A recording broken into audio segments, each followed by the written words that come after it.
Subscribe करंतु एबे हम चैनल को आउ प्रेस करंतु बेल आइकन को जहाद्वारा आम लेटेस्ट वीडियो नोटिफिकेशन आपण मानंकु सर्वप्रथम मिल जिवो।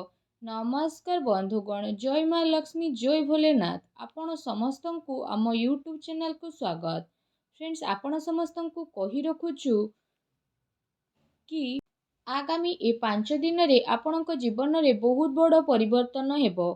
आगामी 2, 3, 4, 5 तारिख रे आपणक जीवन रे महापरिवर्तन आसीबो एवं गुप्त खजाना आपणक पई खोली जिवो।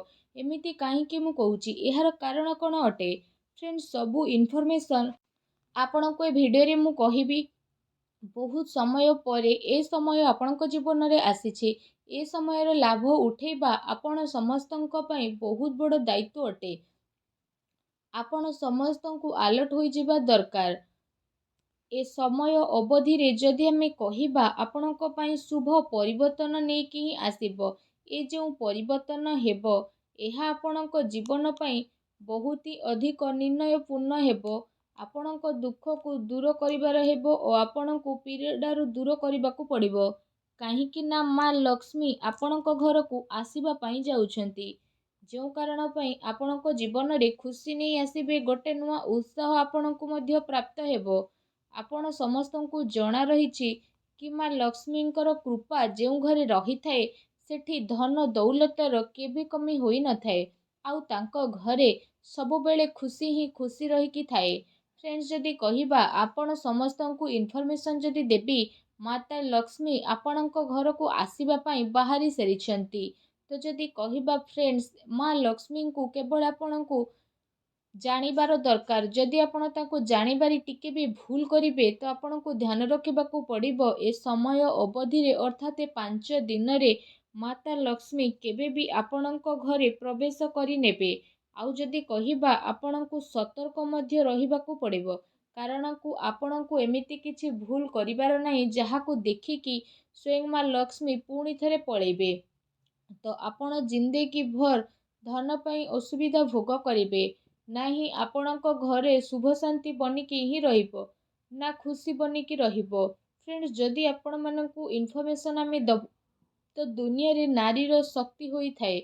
केउ नारी माँ लक्ष्मींकर स्वरूप होई थांती, तो आउ किछि नारी जदि कहिबा केते निजर घर को बनिकी अर्थात जोड़िकी रखती, तो किछि महिला निजर घर को भांगी मध्य देई थांती। फ्रेंड्स, किए केते भल कर्म करती तो आउ केते लोक माने भूल कर्म करि थांती। किंतु आपण समस्तंकु एठी कहि रखिबी कि सफलता सेही मानंकु मिली थाए जो माने सत्य मार्ग रे ही चली थांती, सबु बेले समयर सह चलिबा पई शिखि थांती। आउ सबु मुश्किल रे सेमाने समस्तंकर साथ देकी ही चलती। तो एमिति लोकंकु ही भगवान शीघ्र ही तांको लक्ष्य रे पहुंचीबा पई चेष्टा करती।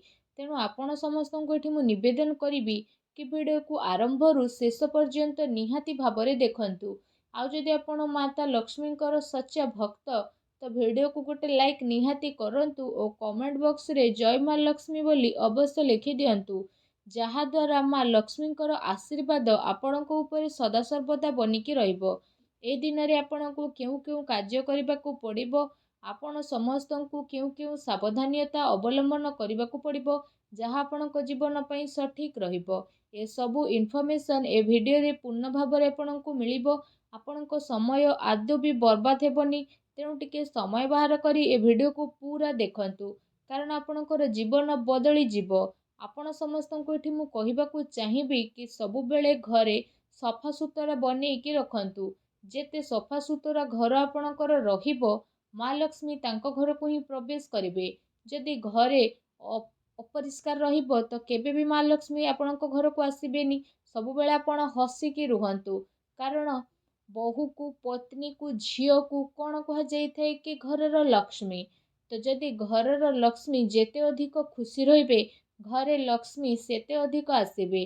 तो जेते अधिक चिंता बा राग रहिबे सेते अधिक दरिद्रता आपणको घर को आसीबो।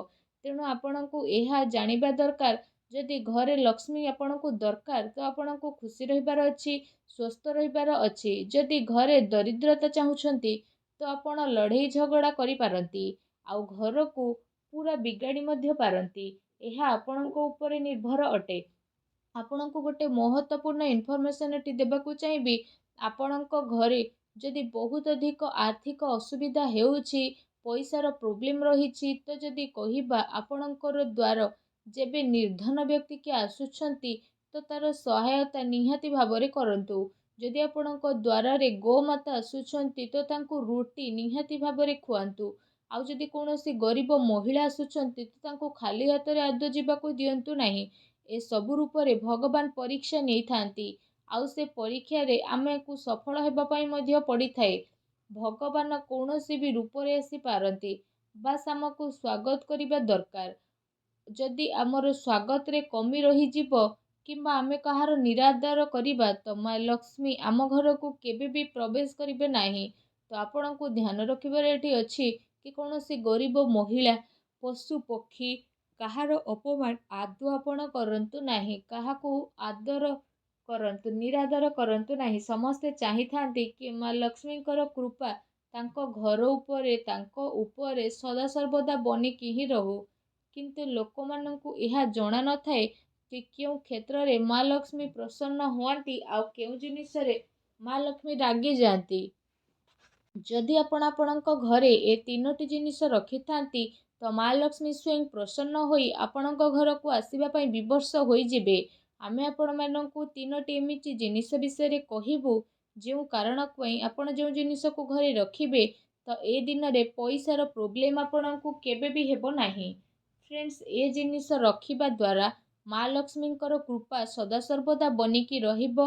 ଆପଣଙ୍କ ଘରେ ମା ଲକ୍ଷ୍ମୀ ଆସି ବାସ ମଧ୍ୟ କରନ୍ତି, ଯେଉଁ କାରଣ ପାଇଁ ଆପଣଙ୍କର ସବୁ ସମସ୍ୟା ଖତମ ମଧ୍ୟ ହୋଇଯାଏ। ଫ୍ରେଣ୍ଡସ୍, ଆପଣମାନଙ୍କୁ ଏଠି କହିବା ପାଇଁ ମୁଁ ଚାହିଁବି କି ପ୍ରଥମଟି ହେଉଛି, ଯଦି ଆପଣ ହନୁମାନ ଚାଳିଶାର ପାଠ କରୁଛନ୍ତି, ହନୁମାନଜୀଙ୍କର ଭକ୍ତ, ହନୁମାନଜୀଙ୍କର ପୂଜା ଆରାଧନା ଯଦି ଆପଣ କରୁଥାନ୍ତି ତ ଆପଣଙ୍କ ଜୀବନର ସବୁ ସଙ୍କଟ ଦୂର ହେବ। ଘରର ଦକ୍ଷିଣ ପଶ୍ଚିମ ଦିଗରେ ଆପଣ ଭଗବାନ ହନୁମାନଙ୍କର ଫଟୋକୁ ନିହାତି ଲଗାନ୍ତୁ। ଆପଣଙ୍କ ଘରେ ଆସୁଥିବା ସବୁ ଅସୁବିଧା ଦୂର ହୋଇଯିବ। ତା ସହିତ ଯେମିତି ଆପଣ ହନୁମାନଙ୍କର ଫଟୋକୁ ଲଗାଉଛନ୍ତି ତ ଘରେ ଯେତେ ବି ନକାରାତ୍ମକ ଊର୍ଜା ରହିଛି ତାହା ଧୀରେ ଧୀରେ ସମାପ୍ତ ହେବା ପାଇଁ ଲାଗିବ, ଆଉ ଆପଣଙ୍କ ଜୀବନରେ ସକାରାତ୍ମକତା ବନିକି ହିଁ ରହିବ। ଫ୍ରେଣ୍ଡସ୍, ଦ୍ୱିତୀୟଟି ହେଉଛି ବାସ୍ତୁ ଭଗବାନଙ୍କର ଫଟୋ। ଯଦି ଆପଣଙ୍କ ଘରେ ବାସ୍ତୁ ପ୍ରୋବ୍ଲେମ୍ ହେଉଛି, ଧନହାନି ହେଉଛି, ଧନର ଅବାଗତ ଲାଗିକି ରହୁଛି ତ ବାସ୍ତୁ ଭଗବାନଙ୍କର ଫଟୋ ଲଗାଇବା ଅତି ଆବଶ୍ୟକ ଅଟେ। ଏହା ଅତ୍ୟନ୍ତ ଉତ୍ତମ ଉପାୟ ଅଟେ। ଏହାଦ୍ୱାରା ଘରେ ବାସ୍ତୁ ଦୋଷ ବହୁତ ଶୀଘ୍ର ଖତମ ହୋଇଯାଇଥାଏ। ତୃତୀୟଟି ହେଉଛି, ଆପଣଙ୍କୁ ଘରର ବାହାରେ ଦକ୍ଷିଣ ଦିଗରେ ଗୋଟେ ତମ୍ବାର ପାତ୍ରରେ ଜଳ ଭର୍ତ୍ତି କରି ରଖିବାର ଅଛି। ଆଉ ସେଥିରେ ଅଳ୍ପ ଟିକେ ଗଙ୍ଗା ଜଳ ଢାଳନ୍ତୁ, ଆଉ ତାକୁ ରଖିକି ଘରର ଦକ୍ଷିଣ ଦିଗରେ ନିହାତି ଭାବରେ ରଖିଦିଅନ୍ତୁ। ଏପରି କରିବା ଦ୍ୱାରା ସକାରାତ୍ମକ ଊର୍ଜା ଘରେ ପ୍ରବେଶ କରିବ। ଆଉ ଏମିତି ଆପଣ କରିପାରିବେ। ତା ସହିତ ଛୋଟ ଦକ୍ଷିଣ ପୂର୍ବ ଦିଗରେ ରଙ୍ଗୋଲି ବନେଇକି, ଅର୍ଥାତ୍ ଆପଣ ତାକୁ ଥାଳିରେ ମଧ୍ୟ ରଖିପାରିବେ। ଏପରି କରିବା ଦ୍ୱାରା ଆପଣଙ୍କର ଘରେ ଖୁସି ହିଁ ଖୁସି ଆସିବ। ତ ଫ୍ରେଣ୍ଡସ୍, ଆଶା କରୁଛି ଆଜିର ଭିଡ଼ିଓ ଆପଣଙ୍କୁ ନିହାତି ଭଲ ଲାଗିଥିବ। ଯଦି ଏ ଭିଡ଼ିଓ ଆପଣଙ୍କୁ ଭଲ ଲାଗିଥାଏ ତ ଭିଡ଼ିଓକୁ ଲାଇକ୍ କରନ୍ତୁ, ଆଉ ଯଦି ଚ୍ୟାନେଲରେ ନ ଆସିଛନ୍ତି ତ ଚ୍ୟାନେଲକୁ ବି ସବସ୍କ୍ରାଇବ୍ କରନ୍ତୁ। ଧନ୍ୟବାଦ।